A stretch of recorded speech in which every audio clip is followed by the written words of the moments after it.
तो स्टूडेंट्स, हमने पिछले क्लास में जो लेक्चर लिया था उसमें प्रेजेंट इंडेफिनिट और प्रेजेंट कंटिन्यूअस के बारे में चर्चा कर रखा है। आज जो हमारा नया टॉपिक स्टार्ट हो रहा है उसको हम बोलते हैं present perfect. Present perfect tense के जितने भी सेंटेंसेस हैं उनको अगर वॉइस में चेंज करना हो, it means active voice to passive voice, तो उसके लिए क्या रूल्स हैं, किस मेथड से हम इन सारे सेंटेंसेस को कन्वर्ट करेंगे, तो आज हम लोग यही सीखेंगे। यस, कम ऑन, जल्दी से आप लोग जुड़ जाइए हमारे साथ, क्योंकि क्लासेस स्टार्ट हो गई हैं, समय बहुत कम है और ये जो हमारा कैप्सूल बैच है ये मात्र 2 मंथ्स का ही है। जल्द ही हम लोग स्टार्ट करने जा रहे हैं, वीक में डिवाइड करके। मुझे लगता है कि 3 डेज मैंने निर्धारित किया है कि आपको ग्रामर पढ़ाएंगे और 3 डेज जो होगा उसमें हम लोग टेक्स्ट बुक को पढ़ेंगे और एक दिन हमारा टेस्ट रहेगा। तो जल्दी जल्दी हमको वाइंड अप करना है।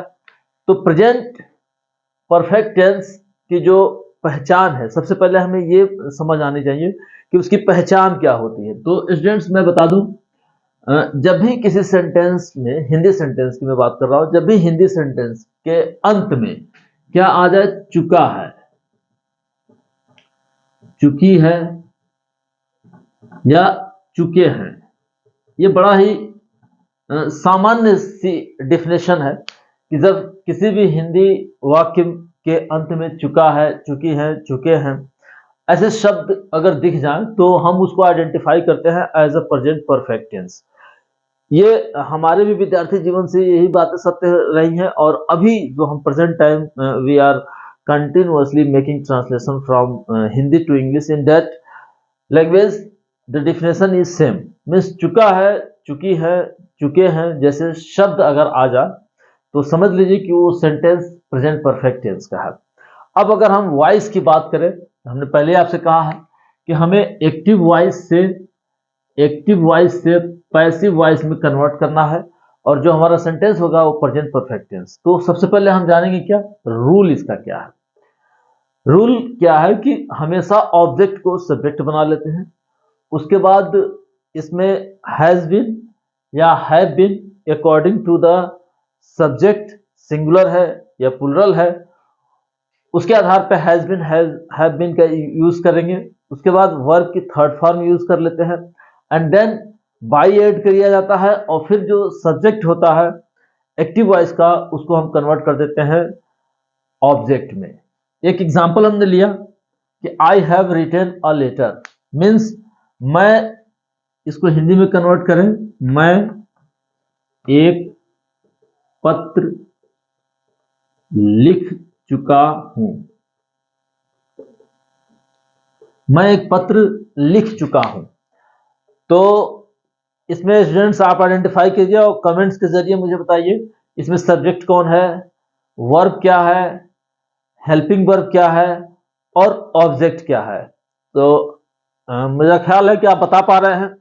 इसमें जो सब्जेक्ट है वो आई है, दूसरा हेल्पिंग वर्ब हैव है, वर्ब इसमें थर्ड फॉर्म के रूप में यूज की गई है जो राइट है, write, wrote, written, and a letter जो है ये हमारा ऑब्जेक्ट है। तो रूल क्या है कि ऑब्जेक्ट को हम बदलते हैं सब्जेक्ट में।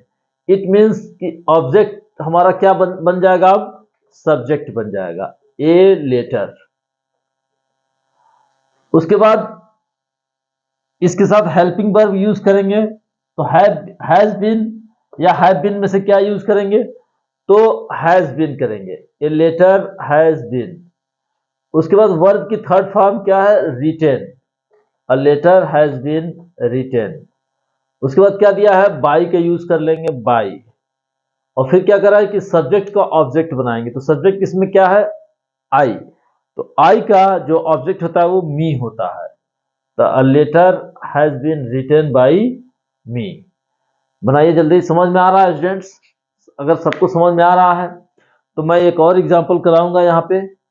तो इस एग्जांपल को करने के लिए सारे लोग तैयार हो जाए, मैं अभी आपको दे रहा हूं। चलिए हम चेंज करते हैं, एक नया ट्रांसलेशन, एक नया पैसिव फॉर्म। तो हम लिखते हैं यहाँ पे एक्टिव वॉइस और आपको कन्वर्ट करना है उसे पैसिव वॉइस में। he has learned the lesson। बनाइए इसका पैसिव वॉइस में कन्वर्ट कीजिए। he has learned the lesson। It means क्या हुआ कि वह पाठ को याद कर चुका है। हिंदी लिखने की जरूरत है, चलिए मैं लिख देता हूं, वह पाठ को याद कर चुका है। तो ऑब्जेक्ट क्या है इसमें? The lesson. ऑब्जेक्ट को ही हम किस में बदलेंगे? सब्जेक्ट में बनाएंगे। तो क्या हो जाएगी कि द लेसन, द लेसन। उसके बाद हैज बीन। अब वर्ब इसमें लर्न है, तो लर्न की थर्ड फॉर्म क्या लिखेंगे? लर्न होता है। The lesson has been learn, फिर बाई लगाएंगे और ही का जो ऑब्जेक्ट होता है वो हिम हो जाता है। Lesson, the lesson has been learn by him. चलिए जल्दी जल्दी बनाइए इसको। हम इसके आगे एक और ट्रांसफॉर्म करेंगे एक्टिव वॉइस से पैसिव वॉइस में कन्वर्ट करने के लिए। तो ही, सी, इट, ये जो सब्जेक्ट है, यह थर्ड फॉर्म यूं कहे कि सिंगुलर का, सिंगुलर में है ये ही। चलिए हम प्लूरल से भी बना के देख लेते हैं। चलिए प्लूरल से भी बनाइए। यस, प्लूरल से बनाइए।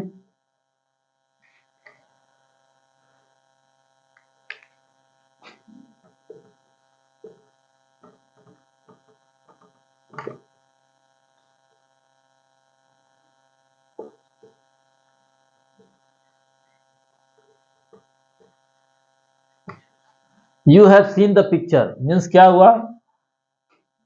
तुम पिक्चर देख चुके हो। पिक्चर देख चुके हो। अब हम इसे कन्वर्ट कर रहे हैं पैसिव वॉइस में। तो ऑब्जेक्ट यही है, the picture.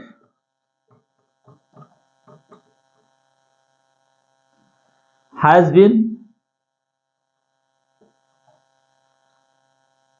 Scene by you. Students आप यहां पूछ सकते हो कि यहां पे तो यू के साथ हैव लगा है, लेकिन यहां पे हैज बीन कैसे आ गया? ये आप पूछ सकते हो, कमेंट्स के जरिए पूछिए। जिन स्टूडेंट्स को नहीं समझ में आ रहा है, मैंने क्या लिखा है एक्टिव वॉइस में कि you have seen the picture, लेकिन जब हमने इसको पैसिव में कन्वर्ट किया है तो क्या लिखा है? The picture, the picture has been seen. यानी ये हैव हैज में बदल गया क्या? नहीं, बिल्कुल रॉन्ग। ये जो हैज का यूज किया गया है वो अकॉर्डिंग टू द पिक्चर, न कि according to you. Have understood? क्या मैं बताया कि ये पिक्चर के अकॉर्डिंग हैज बीन लगा है, न कि यू जो सब्जेक्ट है उसके अकॉर्डिंग। तो आप गलती नहीं करेंगे। The picture has been seen by you, क्योंकि यू का जो ऑब्जेक्ट होता है वो यू ही रहता है, इसलिए कन्वर्ट नहीं हुआ है। चलिए एक और हम लोग देख लें, एक और देख लेते हैं, फिर उसके बाद फिनिश करते हैं इसको।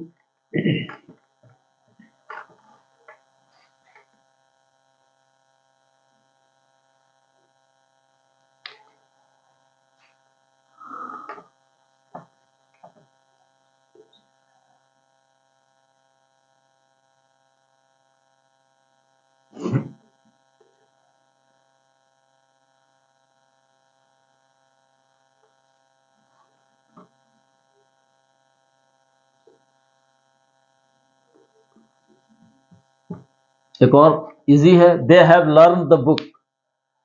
क्या मतलब हुआ? दे have learn the book. They have, तो हैव के साथ ये प्रेजेंट परफेक्ट है तो वर्ब भी थर्ड फॉर्म में होगा। तो ये क्या हो जाएगा? They have learn the book means वे लोग या वे किताब याद कर चुके हैं, याद कर चुके हैं। चलिए इसका पैसिव वॉइस में कैसे बनाएंगे कि द बुक के अकॉर्डिंग हैज बीन का यूज करेंगे। The book has been learned by, they का जो ऑब्जेक्ट होता है वो देम होता है। बनाइए, फास्ट बनाइए। मेरा ख्याल है कि अब आप पूरी तरीके से सेंटेंस को समझ गए हैं और जब यस डब्ल्यू करेंगे तो और समझ में आएगा। तो स्टूडेंट्स हमारे साथ बने रहिए और कंटिन्यूअस वीडियो लेक्चर को जब स्टडी करेंगे अगेन एंड अगेन तो निश्चित तौर पर नरेशन अभी हम लोग पढ़ने जा रहे हैं।